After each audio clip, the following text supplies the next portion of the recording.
오늘은 기도를 타오르게 하는 믿음이라는 제목으로 말씀을 나누겠습니다. 최근에 여러분 기도 생활이 어떠십니까? 기도 생활에 감격이 있고 또 기도 생활에 기쁨이 있으십니까? 아니면 기도가 조금 게을러지고 또 힘들어지고 기도에 실패하고 있습니까? 기도라는 것은 항상 이 오르막과 내리막을 경험하는 그런 신앙의 반복이 있는 것 같습니다. 그러나 아무리 강조해도 지나치지 않은 것은 기도의 중요성은 신앙에 있어서 절대적이기 때문에 그렇습니다. 기도의 성공이 신앙의 성공이고 삶의 성공이 된다 해도 과언이 아닙니다. 그래서인지 기도만큼 공격을 받는 신앙의 부분도 없는 것 같습니다. 사단은 성도의 기도에 무릎을 가장 염려하고 두려워합니다. 왜냐하면 성도가 기도할 때 자신들의 요새가 흔들리는 것이고, 성도가 기도할 때 전능하신 하나님의 개입이 이루어지기 시작하기 때문입니다. 그리고 강한 하나님의 용사로 거듭나기 때문에 어찌하든지 기도를 가로막는 것이 사단의 목적이다라는 겁니다. 그래서 사단은 다양한 방식으로 성도의 기도를 방해합니다. 그래서 방해를 받는 당사자들이 내가 기도에 방해를 받고 있다는 생각을 하지 못할 정도로 아주 합리적이고 이해될 만한 환경을 통해서 우리의 신앙을 미혹하고 유혹한다라는 겁니다. 시간이 지나고 난 다음에 깨닫게 되는 겁니다. 내가 기도에 시험을 받았구나, 사단의 공격을 받았구나. 그걸 시간이 지나서 알게 되는 경우도 참 많습니다.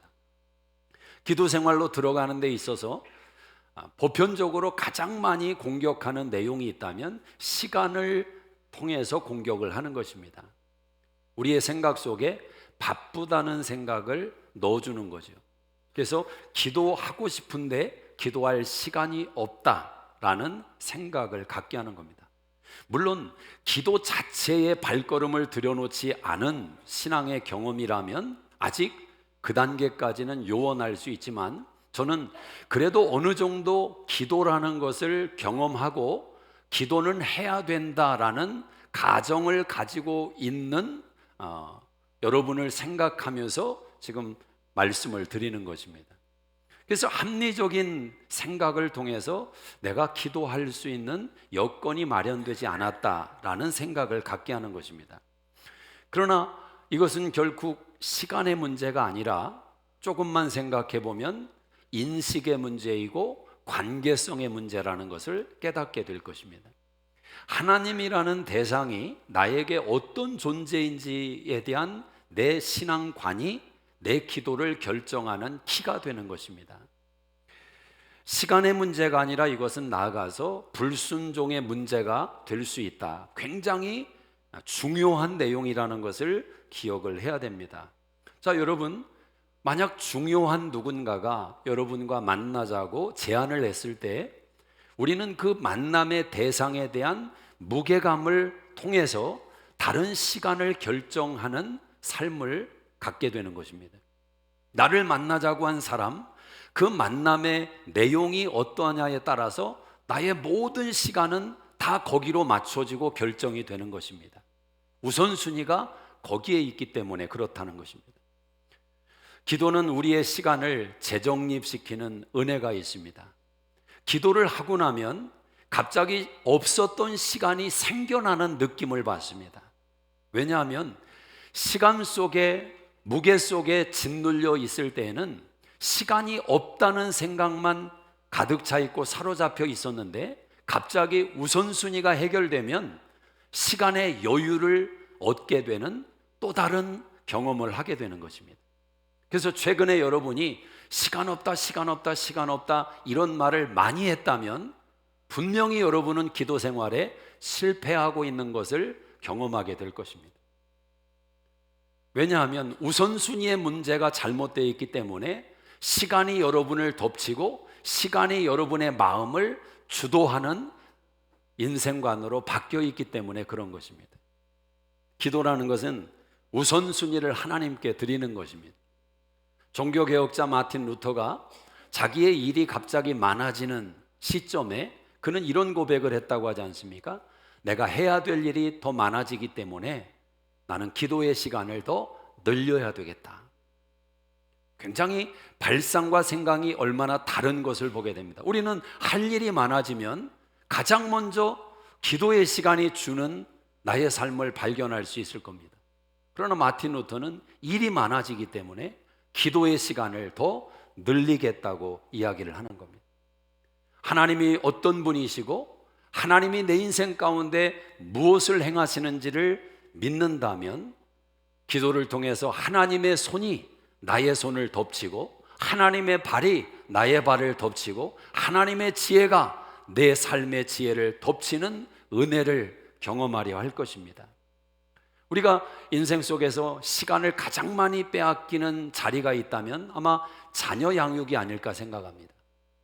자녀 양육만큼 부모의 시간을 많이 차지하는 게 없어요. 24시간을 붙들고 있는 것이 자녀이기 때문에 그렇습니다.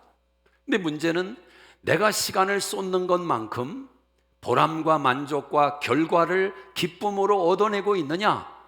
이런 고민이 항상 우리에게 찾아오는 것입니다. 기도와 자녀 양육의 효율성에 대해서 기독교 상담가인 엘리제 패트릭이라는 분이 책을 냈습니다. Give them grace. 은혜를 주라는 것입니다. 자녀들에게 은혜를 주라. 은혜를 경험하게 하라. 그 책에서 이분은 이런 주장을 합니다. 많은 기독교 서적들이 자녀를 양육하는 가르침을 줄 때 이런 것을 해라, 저런 것을 해라, 이런 철학 위에서 기독교 양육서들이 쓰여져 있다라는 것을 지적을 하는 겁니다. 그러면서 이분이 이런 말을 합니다. 우리가 믿는 하나님은 완전하신 분인데 그 하나님은 자기가 창조한 천사들 가운데 3분의 1이 타락했고 자기가 처음 만든 인간 아담과 하와가 자신을 배반했다. 그러면서 이분은 이렇게 도전하는 겁니다. 어떤 원칙과 기술로 도대체 하나님보다 더 나은 부모가 될 수 있다고 자신하는가? 하나님의 실패인 것처럼 드러날 수 있지만 하나님이 하나님이라는 분이 만드셨던 대상에서도 그런 연약함을 경험했다면 우리 육신의 부모가 우리가 사랑으로 낳은 자녀들 속에서 어떻게 완벽한 결과를 우리의 힘으로 만들 수 있다고 기대할 수 있느냐, 이런 논리를 펴는 것입니다. 그래서 이분은 그런 과정 속에서 우리는 가장 중요한 내용을 놓치며 살아갈 때가 있다고 지적합니다. 그것이 무엇입니까? 기도라는 거죠. 기도. 그래서 이분은 이렇게 말을 합니다. 내가 기도할 때 내 양육은 최상의 결과를 불러왔다. 저는 이 책에서 그런 마음이 들었습니다. 저의 자리도 돌아보게 되었고 생각을 해보게 되었어요. 보통 우리 신앙인들이 자녀를 위해 기도하지 않는 부모가 어디에 있겠습니까? 우리는 다 사랑하기 때문에 기도하고 예배 자리에 와서 기도하고 조금 더 열심인 사람은 시간을 내서 하나님께 자녀를 위해 기도할 것입니다. 그러나 그 기도가 과연 충만하다고 생각할 수 있느냐라는 겁니다. 정말 자녀를 위해서 기도한다는 것은 그 정도로 예배와 기도 시간에 자녀를 언급하는 수준이 아니라 정말 내가 드리는 기도가 하나님이 내 자녀의 인생 가운데 개입해서 내 자녀를 하나님이 주도하시는 인생으로 만들어 갈 것이다 라는 전폭적인 하나님에 대한 지지요, 전폭적인 하나님에 대한 신뢰를 담아내고 있는 것입니다. 그래서 예배 시간에 기도했다는 것으로 만족하는 게 아니라 그 자녀를 붙들고 기도하는 시간을 가져야 되겠다. 내가 자녀를 붙들고 함께 하나님께 무릎 꿇는 시간을 가져야 되겠다. 의무가 아니라 감동이 올 때마다 순간순간 이리 와봐라, 우리 함께 좀 이 문제를 놓고 기도하자. 그런 시간을 더 적극적으로 만들어야 되겠다. 그래서 다른 건 몰라도 자녀의 생각 속에 우리 엄마는, 우리 아빠는 정말 기도하는 분이구나, 내 인생 가운데 정말 기도해 주시는 분이구나, 그 생각을 심어주는 그 단계까지 가야 그것이 정말 자녀를 기도로 키운다 고백할 수 있는 신앙이 아니겠는가 생각합니다. 원칙들이 중요할까? 물론이죠. 원칙들도 배워야 되고, 기술도 배워야 되고, 돈도 벌어야 되고, 자녀를 키움에 있어서 부모는 다양한 요소의 전문가가 되는 훈련이 필요하고 준비가 필요합니다. 그러나 가장 중요한 것은 우리가 중요하다고 하면서 간구하는 그 내용은 하나님의 은혜를 붙드는 것입니다. 현대인들이 가장 많이 숨어버리는 바쁘다, 이 단어가 우리의 입에서 떠나가도록 훈련을 하셔야 됩니다. 바빠도 바쁘다는 단어를 내 입에서 떠나가도록 훈련하셔야 됩니다. 왜냐하면 바쁘다는 말이 불순종으로 연결되기 때문에 그렇습니다. 하나님은 여러분에게 24시간을 주셨습니다. 다스릴 수 있는 선택권을 주셨습니다. 우리가 하나님 앞에 시간을 가지고 그분을 상대하는 것입니다. 또 하나의 기도의 장애물이 있다면 시간과 함께 기도 자체에 대한 의심이 장애물이 될 수 있습니다. 기도에 대한 효력, 기도한다고 될까? 기도해도 잘 안 되는데, 기도하지 않아도 기도한다고 하는 사람과 별반 차이가 없는 듯한 신앙의 경험이 우리를 기도에서 멀어지게 만드는 위험성이 되기도 합니다. 이건 신앙이 깊어질수록 찾아올 수 있는 위험이기도 합니다. 오늘의 기도가 아닌 어제의 경험으로 인생을 살아가게 만드는 것입니다. 나가서 기도에 대한 효력, 기도의 무용론, 기도하지 않아도, 가게도 기도하지 않아도, 직장도 기도하지 않아도, 자녀들도 본인들의 관점에서 별 탈이 없는 듯한 생각이 들 때 우리는 기도에 심각한 시험에 빠질 수 있습니다. 물론 이것은 기도라는 것을 오해하고 있는 신앙관에서 출발한 문제일 수 있습니다. 기도가 단순히 내가 원하는 것을 얻어내고 내 필요를 하나님께 구해서 관철시키는, 이렇게 기도를 생각할 때 기도에 오해가 있지 않겠습니까? 주중에 이렇게 기도하러 오는 성도님들이 계십니다. 한 집사님이 매일 오시더라고요. 그래서 기도하고 갈 때 제가 잠깐 얘기 좀 하자고, 혹시 무슨 문제가 있나 또 해서, 그래서 집사님은 기도 이렇게 열심히 하는데 무슨 기도 제목이 있냐고, 혹시 문제가 있냐고 했더니 이렇게 반응하더라고요. 목사님, 아무 문제 없어요. 아무 문제 없어요. 기도 제목은 있는데 문제는 아니라는 거예요. 근데 뭐라고 하냐면 하나님을 더 알고 싶어서 기도하러 온대요. 하나님을 더 알고 싶어서. 참 그런 말 들으면 여기서부터 여기까지 그냥 뻥 뚫리는 그 기쁨을 어떻게 표현하겠습니까? 그렇지요. 기도라는 것이 내 필요를 얻어내는 이 수준이 아니라 하나님을 알아가는, 하나님을 교제하는 더 깊은 세계가 있다는 거죠. 머리가 거질수록 신앙은 이성이 우리의 신앙을 덮치기 위해서 공격할 때가 많습니다. 그 생각 속에서 기도가 불에 타오르는 것이 아니라 기도불이 꺼져가기를 시작하는 겁니다. 예를 들면 많은 신앙인들이 빠질 수 있는 정답을 말하면서 신앙의 오류에 빠지는 경우가 있어요. 예를 들면 이런 겁니다. 하나님은 뜻대로 하신다. 그러므로 내가 아무리 열심히 기도해도 결국 하나님 뜻대로 이루실 거다. 그러니 내가 굳이 열심히 땀 흘리며 기도할 이유가 있느냐는, 언뜻 들으면 굉장한 믿음의 사람같이 들립니다. 하나님 뜻대로 어차피 다 이루어질 건데 내가 몸부림친다고 무슨 의미가 있느냐는 거예요. 그냥 하나님 뜻대로 해주세요, 그 한마디 하면 되지 않느냐는 것입니다. 이런 현대인들이 빠질 수 있는 자기 생각 속에 스스로 속는 이런 위험성에 대해서 19세기에 찰스 하찌라는 AA 하찌라는 신학자가 그런 말을 했습니다. 하나님이 우리의 죽는 날짜를 아실까? 질문을 합니다. 어떻게 생각하는가? 물론 답은 그렇다는 거죠.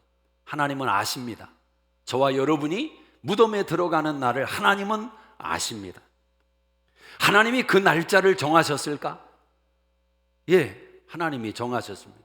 생명의 주권은 하나님에게만 있기 때문에 그렇습니다. 그럼 우리가 그 날짜를 바꿀 수 있을까? 없습니다. 하나님이 그 날짜의 주인이십니다. 그럼 이 핫지가 이렇게 또 말을 하는 겁니다. 그렇다면 우리가 왜 음식을 먹는가? 살기 위해서 음식을 먹는다는 겁니다. 그럼 먹지 않으면 어떻게 되는가? 죽는다는 거죠. 그렇다면 그렇게 먹지 않아 내가 죽으면 그 날짜가 하나님이 정하신 우리의 사망일일까? 굉장히 아주 난해한 질문이죠. 하나님이 생명의 주권자이고 내 죽을 날을 아시고 정하시는 분인데 내가 음식을 먹지 않아서 어느 날에 내가 죽어버리면 그건 내가 음식을 먹지 않아 죽은 게 아니라 하나님이 정하신 날이기 때문에 내가 죽은 거냐, 이런 논리의 전개를 펴는 겁니다. 그러면서 이분은 이렇게 말합니다. 굉장히 논리 있는 말 같지만 쓸데없는 질문하지 말고 그냥 먹어라. 그냥 먹어라. 먹는 것이 하나님이 정하신 삶의 방식이다. 너무 단순하지 않습니까? 심플하게 모든 질문에 대한 답이 되지 않습니까? 진리는 단순한 겁니다. 진리는 멀리 있는 게 아니라 여러분 발에 있고 여러분 손에 있고 여러분 시야에 들어오는 것입니다. 자, 그렇다면 왜 기도를 해야 됩니까? 이 문제도 동일선상에서 이해를 해야 된다는 겁니다. 왜 기도해야 됩니까? 기도에 대해서 많이 아는 게 중요한 게 아니라 기도가 이런 것이고 기도의 유익이 이런 것이고 기도의 효력이 이런 것이고 그 기도의 이론을 아는 게 중요한 게 아니라 기도하는 게 중요하다라는 것입니다. 왜? 기도는 명령이기 때문에. 마태복음 7장 7절에 구하라 찾으라 두드리라. 요한복음 14장 14절에 내 이름으로 무엇이든지 구하라. 누가복음 18장 1절에 항상 낭망하지 말고 기도하라. 데살로니가전서 5장 17절에 쉬지 말고 기도하라. 예레미야 33장 3절에 부르짖어 기도해라. 성경의 수많은 명령들 속에 기도의 명령만큼 명령한 내용이 없어요. 기도의 이론을 가지고 하나님께 이론을 펼치며 따지지 말고 기도하라는 것입니다. 밥을 먹어야 육신이 사는 것처럼 기도해야 영혼이 살기 때문에 그렇습니다. 어찌 보면 기도 생활에 있어서 가장 기도하지 않아도 될 분이 있다면 그분이 예수님 아닙니까? 하나님의 아들이신 예수님이 모르는 것이 없고 지혜가 충만하시고 능력이 충만하신 그분이 기도할 이유가 없어요. 그런데 예수님처럼 기도의 본을 보이신 분이 어디에 있습니까? 새벽 미명에 한적한 곳에 가서 기도하시고 본을 보이신 예수님. 예수님이 그 기도의 본을 보이실 때 그랬을까요? 지겹다. 이 새벽에 내가 일어나서 저것들을 위해서 내가 본을 보여야 되냐? 아니 실제 어느 목사님이 그랬다잖아요. 어떤 놈이 새벽 기도를 만들어 가지고 미국 교회는 새벽 기도도 안 하는데 왜 새벽 예배를 이민까지 와서 해가지고 고생을 시키냐고. 예수님이 과연 그런 심정으로 기도했냐 말이에요. 아니에요. 예수님에게 기도 시간은 해피 시간이었습니다. 기도 시간은 기다려지는 시간이었습니다. 하나님을 누리고 하나님을 즐거워하고 하나님을 경험하는 시간이었습니다. 여러분, 사랑하는 사람을 만났을 때를 한번 떠올려 보십시오. 그것이 기도의 시간이라고 가정해 보십시오. 어떤 느낌이 들겠습니까? 모든 나의 현재의 시간이 그 만남의 시간을 중심으로 다 결정이 돼버립니다. 열심을 낼 거예요. 왜?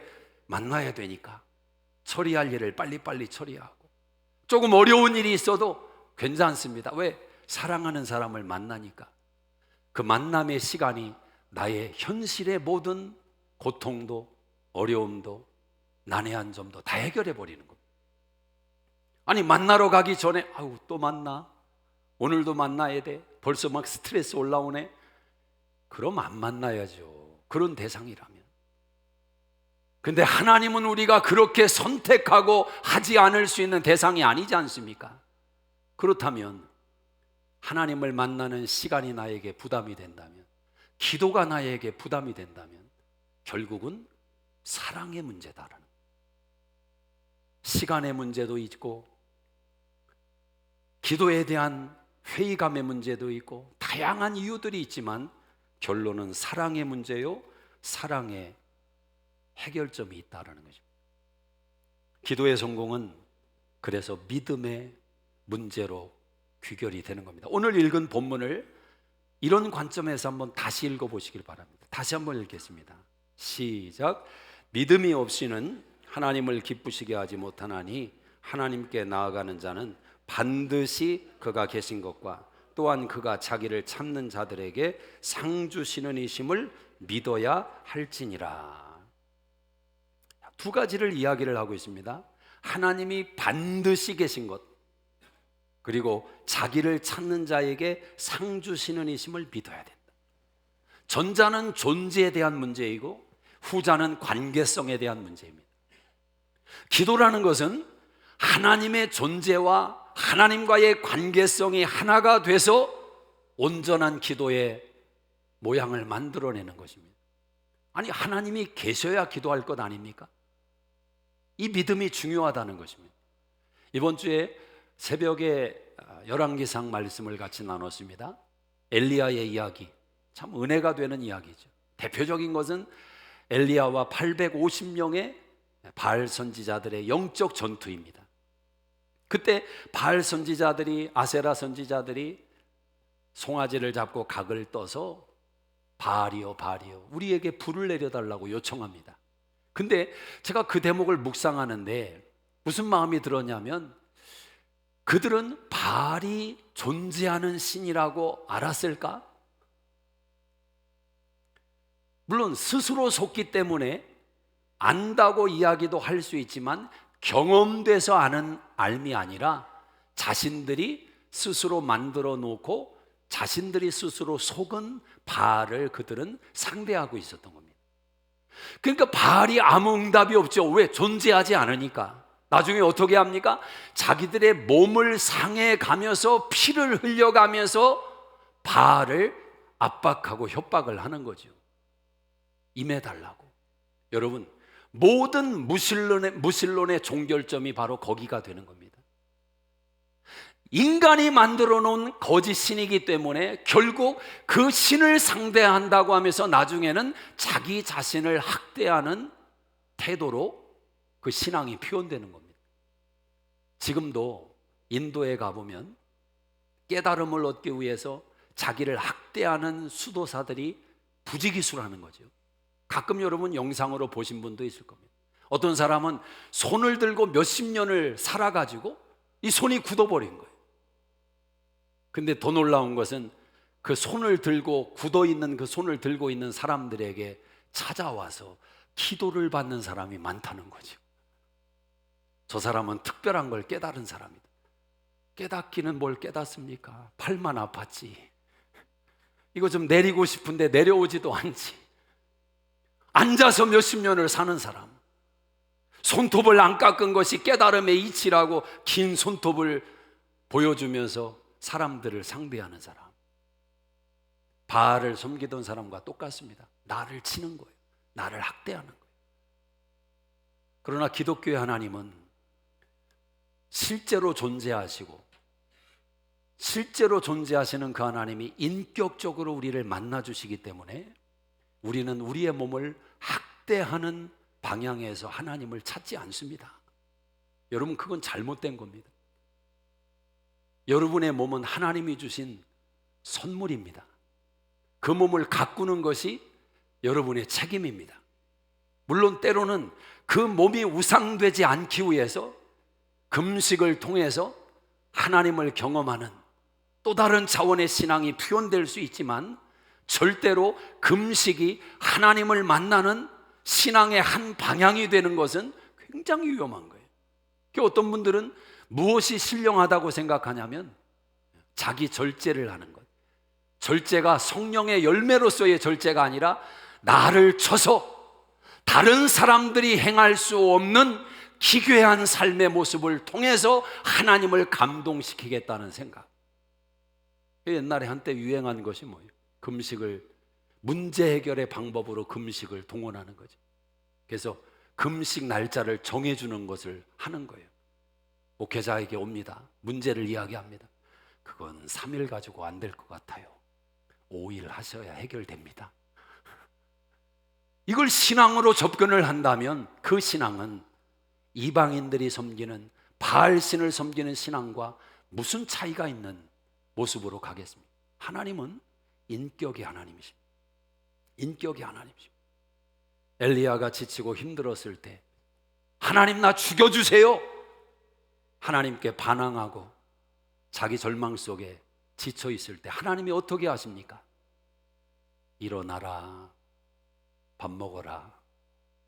다른 말 안 하시고 천사를 통해서 하나님은 밥 먹어라 이 말씀만 반복하십니다.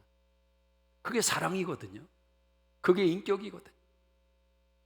이혼해가지고 아들이 집에 왔어요. 갈 데 없으니까 엄마 아빠 집에 들어와서 방에 들어가서 나오지도 않고, 엄마 아빠 출타하면 혼자 나와서 냉장고 뒤져서 밥 해 먹고, 이런 삶이 지속되는데 속 터지지요, 엄마 아빠가.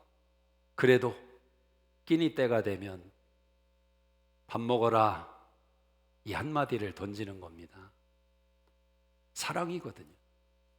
하나님은 그런 분이지, 사랑의 하나님, 그러나 또 인격의 하나님이세요.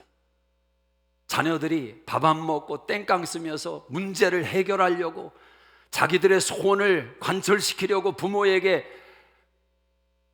데모를 할 때 많은 경우 부모님들이 거기에 손을 들지요. 그래 알았어 해줄게, 밥 먹어. 근데 여러분, 하나님은 그건 그렇게 안 들어주십니다. 안 나오면 하나님은 그냥 밖에서 기다리십니다. 아시거든요. 굶으면 언젠가는 밥 먹으러 나올 때가 있다는 것을. 인격이라는 것은 그 사람을 위해서 무엇이 더 좋은지, 소중한지 거기까지도 들어갈 수 있는, 그게 진짜 사랑의 능력이겠죠. 사랑하는 여러분, 하나님은 살아계십니다. 자기를 찾는 자에게 상을 주십니다. 이 존재와 이 관계성을 가지고 하나님을 만나는 것입니다. 종교개혁자들은 믿음을 이해할 때 세 가지로 이해를 했습니다. 지식과 동의와 신뢰다. 지식과 동의와 신뢰다. 이 굉장히 중요한 이유는 하나님이 우리를 위해서 행하신 일에 대한 지식이 있어야 되고, 그 지식에 대한 동의가 반드시 믿음 속에 있어야 된다는 겁니다. 예수님을 나의 구주와 주님으로 모셔드리는 결단이 반드시 필요하다라는 거죠. 그러나 그 동의로서 끝나면 귀신들도 하나님이 한 분인 걸 동의는 하지 않습니까? 그래서 세 번째 중요한 것이 신뢰의 단계로 들어가야 된다는 겁니다. 지식이 있고 동의를 하고 그 동의에 대해서 신뢰하는 겁니다. 맡기는 거지요. 내 인생을 하나님께 맡겨보는 것입니다. 하나님을 신뢰해 보는 것입니다. 그 경험을 통해서 하나님이 계시다는 것을 알게 되는 거예요. 여러분, 가만히 생각해 보세요. 우리의 문제가 있을 때 하나님은 그 문제를 정면으로 거슬러서 문제를 해결하십니다. 엘리야가 불을 내려달라고 하나님께 기도할 때 하나님은 엘리야의 마음에 어떤 마음을 주십니까? 하나님을 신뢰하는 마음을 주시는데, 도랑을 파서 그 송아지 각을 떠서 올린 제단 옆에 도랑을 파고 물을 부으라는 거죠. 아니, 불을 내려달라고 기도해야 되는데 불의 정반대인 물을 부으면 어떻게 되는 겁니까? 그게 믿음이라는 것입니다. 하나님은 우리의 믿음을 통해서 우리의 문제를 해결하실 때 전혀 다른 방향으로 해결하십니다. 여러분, 가정에 물질의 문제가 있다고 가정해 보십시오. 물질의 문제가 있으니까 어떻게 해결을 해야 됩니까?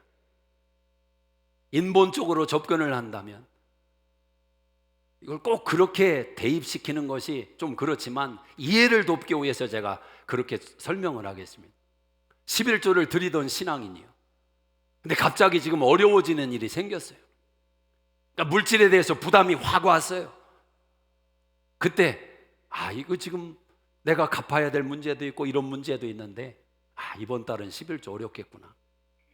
그럼 하나님께서 어떻게 반응하실까? 저는 두 가지가 다 있을 거라고 생각해요.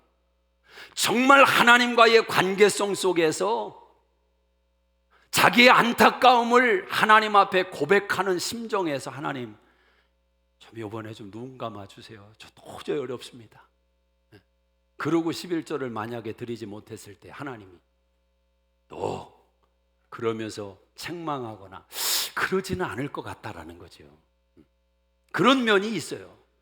그러나 그렇게 인본적으로 하나님이 굉장히 마음이 스윗하시고 우리를 너무너무 이해하시기 때문에 다 전폭적으로 우리의 생각에만 하나님이 다 반응하시는 그런 하나님이 아니라 때로는 하나님께서 이러실 수도 있다는 거죠. 아니야, 너 힘들어도 나에게 11조 바쳐. 여러분 이런 얘기하면은 그런 하나님이 도대체 어떤 하나님이냐. 목회자가 이런 얘기한다, 큰일 납니다. 큰일 나요. 돈만 밝히는 목사로 소문납니다. 근데 왜 그럴까요? 근데 하나님은 꼭 그렇게 하실 때가 있더라는 겁니다. 엘리야에게 하신 것처럼 사르밧 과부가 떡 한 번 만들어 먹고 자식과 함께 죽으려고 하는 그 절체절명의 마지막 벼랑 끝에 서 있는 여인에게 엘리야를 시켜서 하나님은 말씀합니다. 떡을 만들어서 나에게 먼저 가져와라. 근데 놀라운 것은 사르밧 과부가 그렇게 했다는 거죠. 성경은 우리에게 무엇을 말해줍니까? 그 가정에 기름병에 기름이 떨어지지 않고 가루가 떨어지지 않았다. 이게 객관적으로 이야기해서 11조 하면 복 받는다, 10배를 받는다, 그런 차원의 이야기가 아닙니다. 그 믿음. 믿음이 없으면 그렇게 쉽게 하면 안 돼요. 왜? 괜히 어설프게 11조 하면 복 받는다더라 이 말 듣고 했다가 아니네 이러면 또 큰일 나버리는 거예요. 그러나 믿음은 내가 가장 절박한 문제를 하나님은 오히려 그 문제를 가지고 우리에게 밀고 들어오신단 말이에요. 건강에 문제가 있어요? 하나님은 오히려 여러분에게 건강하면 주의 일해라 그렇게 말씀하는 분이 아니죠. 너 약한 몸을 가지고 나에게 한번 나가오지 않겠느냐. 하나님은 오히려 이렇게 부담을 주시죠. 그렇지 않습니까? 엘리야에게 하나님은 그렇게 다가오셨습니다. 신뢰. 저는 이 신뢰를 가장 우리 육신의 부모들이 사람들이 배울 수 있는 현장이 어딜까? 아들을 키워보신 분들은 그 놀이터에서 한 번쯤은 이런 경험이 있을 겁니다. 애들이 막 올라가는 거 좋아하잖아요. 남자애들이 올라갈 때는 막 열심히 올라가는데 내려올 때가 문제죠. 무섭고 두렵고. 그때 아빠들이 야, 아빠한테 뛰어내려, 아빠가 잡아줄게. 그때 자녀들이 툭 뛰어내리는 그 경험. 저는 그 경험 속에는 적어도 이 바탕, 지식, 동의 신뢰가 깔려 있다고 생각합니다. 뭘까요? 저분은 내 아빠야. 밥도 해주고 돈도 벌어오고 옷도 사주고 장난감도 사주고 항상 내 앞에 있는 분이야. 내가 뛰어내릴 때 절대 나를 시멘트 바닥에 나를 내동댕이 치도록 내버려두지 않을 거야. 나를 잡아줄 거야. 그 신뢰가 바탕이 돼서 뛰는 거 아니에요? 물론 어린아이들이 지식이 있고 동의하고 신뢰를 생각하면서 하는 건 아니지만 그게 경험 속에서 저분이 내 아빠다는 것이 믿어지는 거고 경험되었고 그러니 경험할 수밖에 없다고 시도하는 것 아니냐 말입니다. 오늘 우리에게 하나님이 어떤 분이십니까? 하나님이 그런 분이어야 된다는 거예요. 하나님이 계시다 안 보이는데 그러나 하나님이 계심을 내가 알게 됐어요. 왜? 내 인생 속에 경험을 했거든요. 하나님이 계시구나. 그러니까 또 다른 문제가 생길 때 시도하는 여력이 생긴 거죠.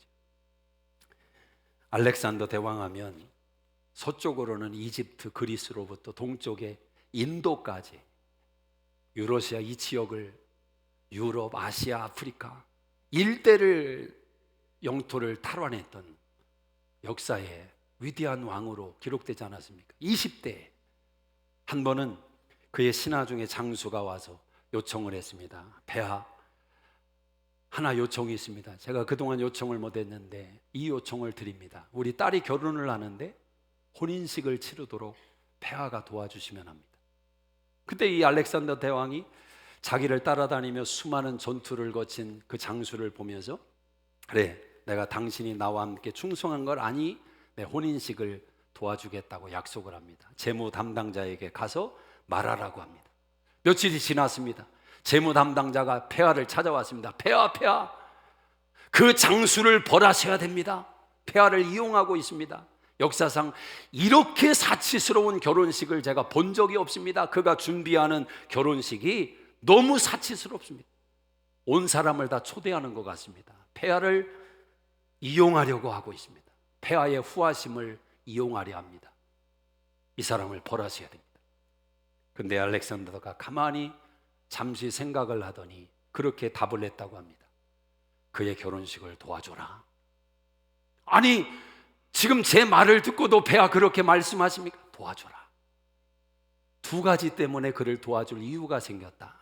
첫째는 그는 내가 그의 모든 혼인식을 치르고도 남을 부를 가지고 있다고 생각을 하고 있다.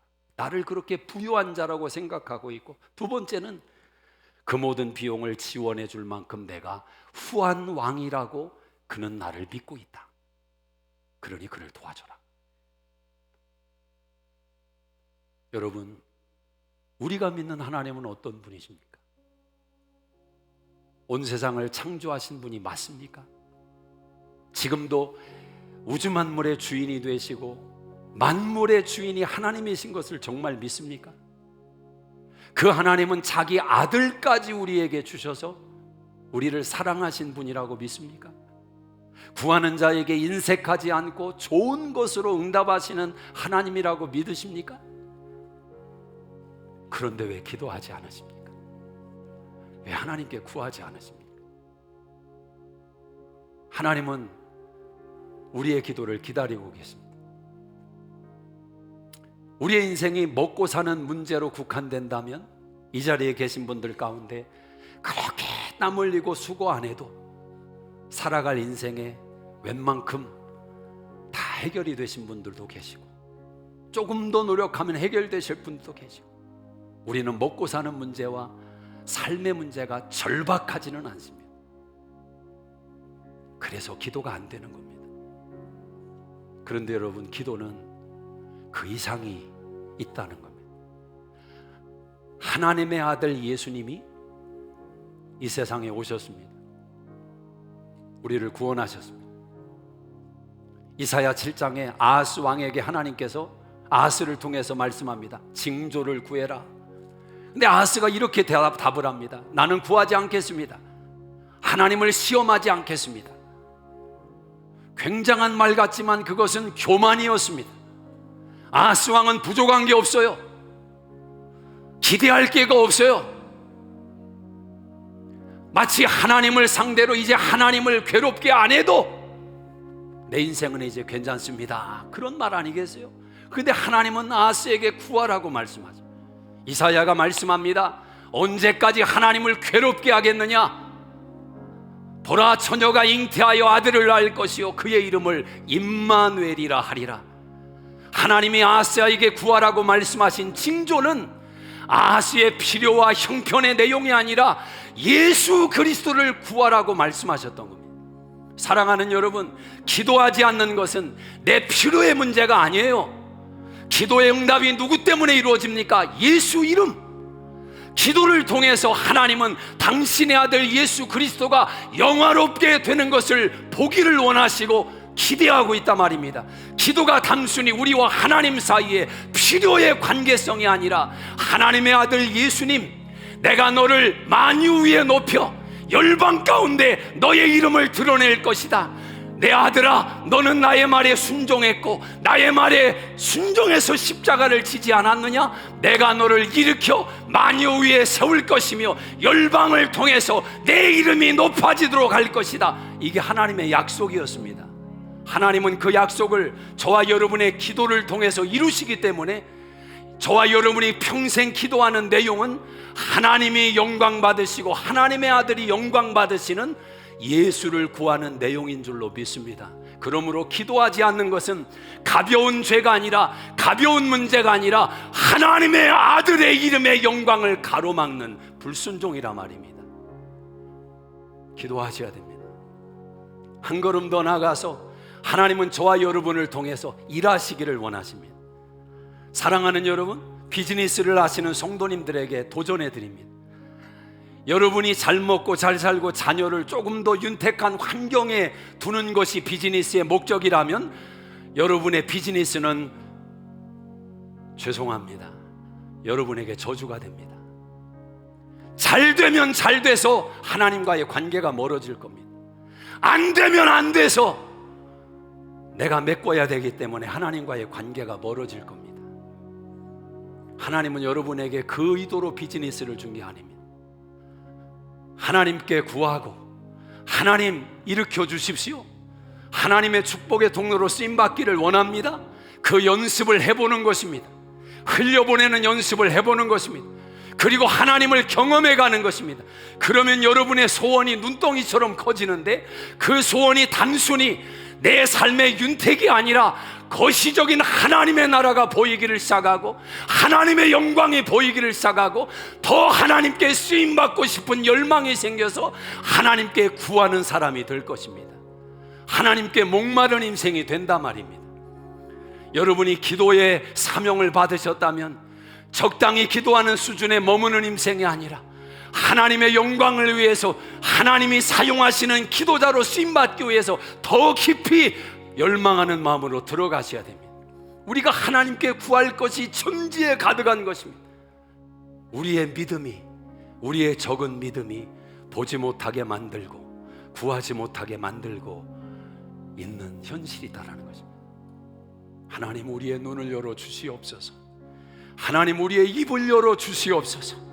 하나님, 수정인들의 눈을 열어 하나님의 영광을 바라보는 시선을 허락하시고 우리의 입을 열어 예수의 이름을 영화롭게 하는 하나님의 백성들이 되게 하여 주시옵소서. 하나님 아버지,